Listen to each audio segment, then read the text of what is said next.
ஏசா யாக்கோபை சந்திக்கிறதுக்கு முந்தின இரவே கர்த்தர் யாபோக்காற்றின் கரையில யாக்கோபை சந்தித்தார். யாக்கோபை கர்த்தர் வேகமாய் சந்தித்ததுனால யாக்கோபு என்னும் பூச்சி சாகவில்லை, அவன் இஸ்ரவேலாய் உருவானார். கர்த்தர் சந்திக்க தாமதித்திருந்தால் யாக்கோபு என்னும் பூச்சி ஏசாவால் நசுங்கி இருப்பார். இன்னைக்கு நாம நிக்கிறதுக்கு காரணம் சத்துரு நெருங்குறானாலே, கர்த்தர் நம் பக்கத்துல வந்ததுனாலதான். ஆமென். சிம்சோன் புறப்பட்டு போய் கொண்டிருக்கும் போது சிங்கம் அவனுக்கு எதிர்கொண்டு வந்தது. சிங்கம் அவன் மேல பாய்வதற்கு முன்னதாகவே ஆவியானவர் அவர் மேல இறங்கினார்.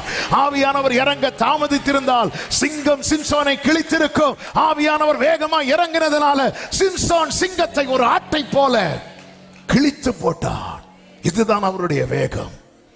அக்கினி ஆராதிக்கிறவர்களை பட்சிக்கிறதுக்கு முன்பதாகவே சாத்ராக் மேஷாக் ஆபேத்நேகோவை உள்ள தூக்கி போடுறாங்கன்னு தெரிஞ்சதும் அவர் உள்ள வந்துட்டார்.